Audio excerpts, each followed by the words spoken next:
ازيكم حبايبي، عاملين ايه؟ يا رب تكونوا بخير. النهارده هنعمل مع بعض احلى جمبري اسكندراني مع احلى شوربه، احلى من المطاعم كمان. بس قبل ما نبدا صلوا بنا على النبي، اللهم صل وسلم وبارك على سيدنا محمد وعلى اله وصحبه وسلم. اول حاجه معانا 2 كيلو جمبري جامبو، اللي هو الجمبري الكبير بتاع السليق. انا هقول لكم بهارات ال2 كيلو، وانتوا بقى تقللوا او تزودوا حسب الكميه اللي معاكم. هنحتاج عليهم بقى حبتين فلفل اخضر او الوان حسب المتاح عندك، وحبتين طماطم وهنقطعهم مكعبات بالشكل ده. ومعانا حبة بصل واحدة بس كبيرة، هنقطعها برضو مكعبات بالشكل ده. البهارات بقى معانا معلقة كبيرة ملح، نص معلقة كبيرة كمون، ربع معلقة فلفل، وربع معلقة شطة، والشطة حسب الرغبة. اول حاجة هنجيب حلة كبيرة وهنحط فيها حوالي معلقتين او 3 زيت، واول ما الزيت يسخن كده معانا هننزل معانا حبة البصل وهنقلبها. حبة البصل اللي احنا مقطعينها مكعبات، وهنقلبها كويس كده في الزيت لحد ما تاخد لون كده والبصل تدبل معانا. اول ما البصل هنلاقيها غيرت لون كده ودبلت معانا، هننزل بالفلفل الاول برضو علشان يدبل معانا. هنقلبه كده برضو مع البصلة عشان ما ياخدش جنب وجنب. اول ما كله ياخد كده لون برضو كده بسيط وتدبل كده معانا، هنضيف بقى عليها حبتين الطماطم اللي احنا قطعناهم مكعبات كده، وهنقلبها كده تقليبة مع البصل والفلفل، وبعد كده هنغطيها علشان تتسبك كده كويس مع بعضها كده. واول ما هتدبل برضو الطماطم كده هنضيف بقى علينا البهارات: معلقة كبيرة ملح، نص معلقة كبيرة كمون، ربع معلقة فلفل، وربع معلقة شطة. والشطة طبعا تزوديها او تقلليها حسب رغبتك. ما تنسوش تعملوا لايك وشير للفيديو واشتراك في القناة وتفعل الجرس عشان يوصلكم كل جديد.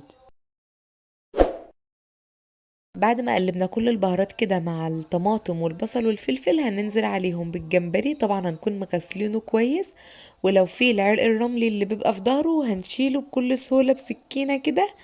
ولو مش موجود خلاص مش هتعملي في اي حاجة. بصوا احنا هنتجنب خالص المعلقة علشان الجمبري بتاعنا ما يتكسرش معانا ويتبهدل. قلبي بالحلة كده بنفس الشكل ده عشان تنزلي الجمبري تحت وتطلعي الحاجة اللي احنا عملناها دي فوق، ويتقلب كده مع بعضه كويس. كل ما هتقلبي كده لحد ما هياخد اللون كله لنفس اللون البرتقالي ده، هتقلبي كده مع بعضه. وممكن كمان تغطيه كده وتسيبيه شوية لحد ما ياخد كل اللون البرتقالي ده. بعد اقل من 5 دقايق بالظبط بعد ما غطينا الجمبري بقى كله غير لون، بقى كله لونه برتقالي وبقى معانا بالشكل ده. هنبدأ بقى نضيف عليه مية، بس يفضل تكون مية مغلية عشان احنا مش عايزين الجمبري يطول في الطبيخ، مش عايزينه يطول وهو بيتسلق. فطبعا حاولي تكون المية مغلية عشان الجمبري ما يطولش اكتر من 10 دقايق في المية.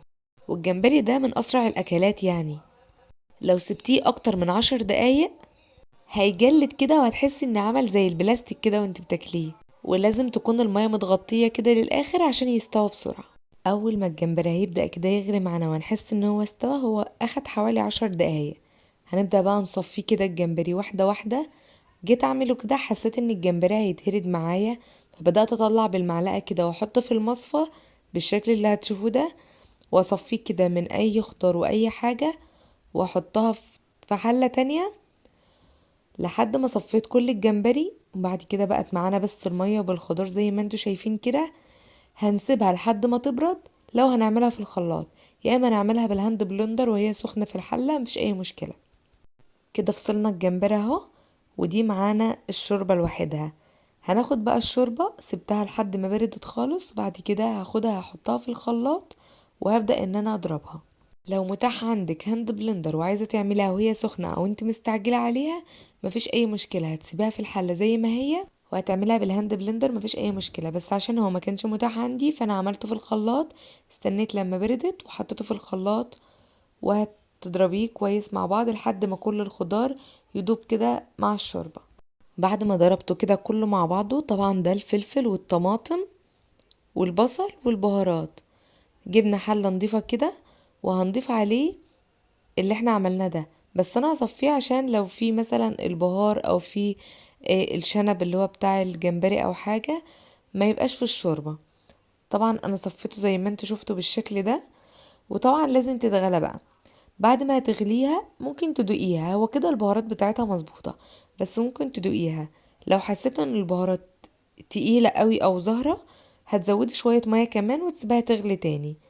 لو البهارات تمام هتطفي عليها وتبقى كده الشوربة جاهزة معاكي للتقديم. ولو مش هتقدميها في نفس الوقت هتسيبيها وتسخنيها عادي. طبعا هنضيف الليمون بقى وقت الغرف، يعني وقت الاكل، عشان الليمون ما يمررش. وكده الجمبري بتاعنا بقى جاهز للتقديم، وعملنا احلى جمبري اسكندراني ممكن تاكلوه.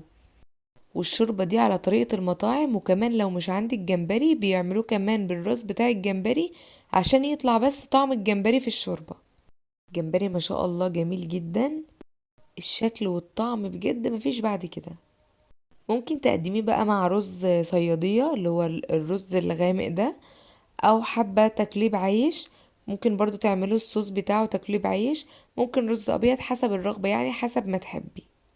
احنا كنا عاملينه مع رز ابيض مع بطاطس مقلية، بجد الاكلة دي جميلة جدا وعندنا بيفضلوها قوي. يا رب يكون الفيديو عجبكم، يا رب تكون الطريقة بسيطة. ما تنسوش تعملنا لايك للفيديو واشتراك في القناة وتفعيل الجرس عشان يوصلكم كل جديد. وما تنسوش تقولنا رأيكم في الكومنتات وتعملوا شير للفيديو. وبألف هنا على قلوبكم.